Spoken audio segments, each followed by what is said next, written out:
Hello everyone, my name is Audrey Torres.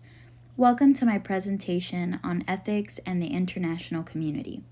This is chapter 2 in the book International Ethics, Concepts, Theories, and Cases in Global Politics by Mark Amstutz. First, a little bit about the author. Mark R. Amstutz received his PhD in International Relations at American University in 1972. He was a professor of political science at Wheaton College in Illinois for over 40 years.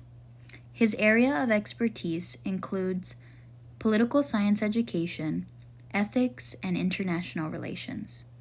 His perspective is that international politics is rooted in ethics, and most importantly, that states and non-state actors share a moral vocabulary. More on this author is available online at wheaton.edu. Now for the main points of this chapter. In the attempt to apply justice to the global community, we start by focusing on two major ethical perspectives: communitarianism and cosmopolitanism. Communitarianism views society as a collection of independent members that give rise to communitarian ethic. This theory considers the sovereign independence of states as morally important. It holds the assumptions that states make economic prosperity feasible and secure human rights. Because states are the primary actors in global society and entitled to self-rule, communitarianism focuses on the promotion of a just peace among states, with global ethics approached as a quest for international justice. Cosmopolitanism, on the opposite side, prioritizes global bonds in its promotion of human dignity. The cosmopolitan ethic has two distinguishing features. First, people have obligations to every person outside of themselves. And second, people hold different values and cultural traditions which must be respected on an individual level. Because it denies the moral significance of the existing order, cosmopolitanists' idealistic orientation is sometimes referred to as global utopianism. Moral theories of global society. We can examine how the idea of justice has been applied to the international community through two different political theorists of the late 20th century, John Rawls and Peter Singer. John Rawls's theory of international justice offers a compelling defense of communitarianism. His view argues that global justice thrives in the existing international order because there are two well-ordered societies.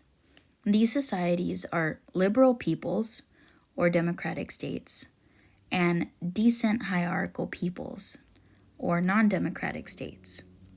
Both of these societies respect human rights. It is the state members that have the power of peace and justice in their hands when they choose the right actions. On the other hand, Peter Singer developed his view called the theory of world justice as a defense of cosmopolitanism.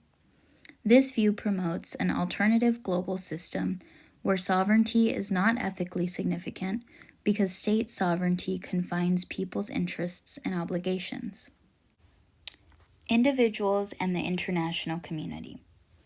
We can apply the theories of communitarianism and cosmopolitanism to migration. For communitarians, migration regulation is an essential component for the protection of nation-states and citizens' rights.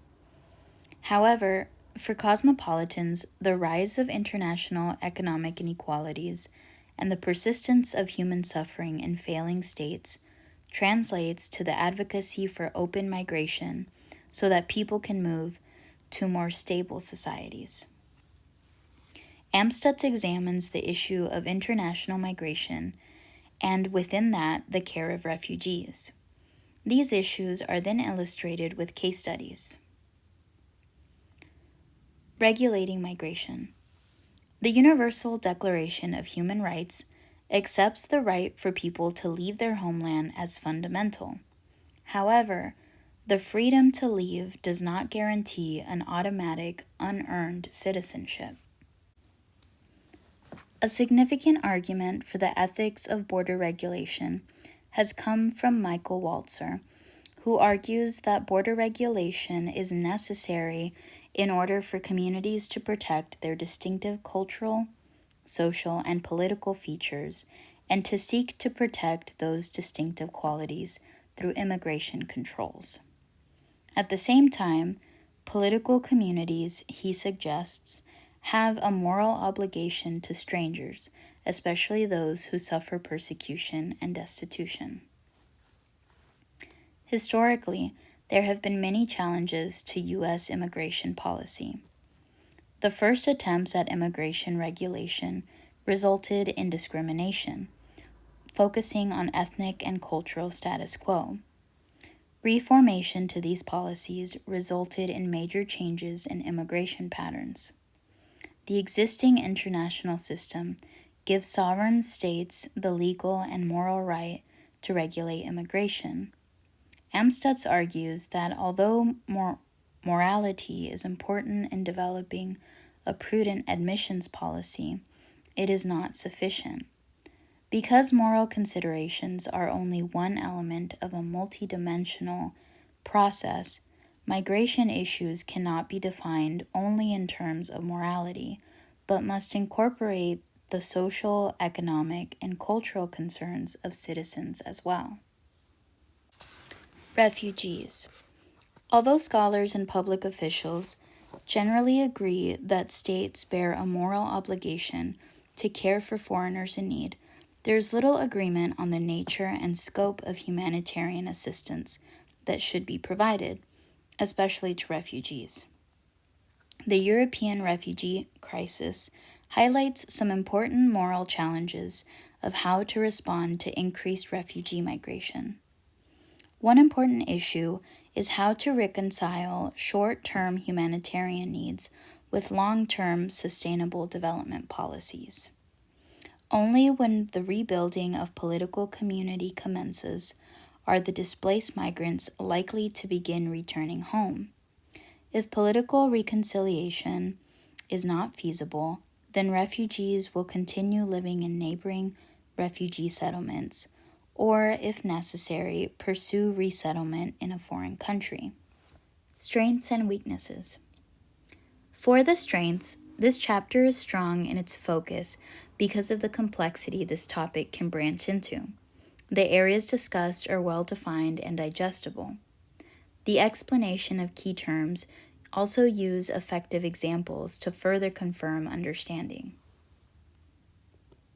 For the weaknesses, this research could expand on further framework critiques.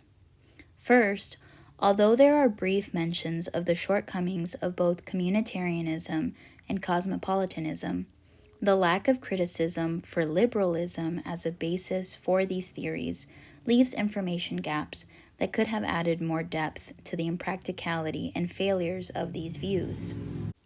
Secondly, marginalized groups are often homogenized in his discussions of different issues, identities, and communities.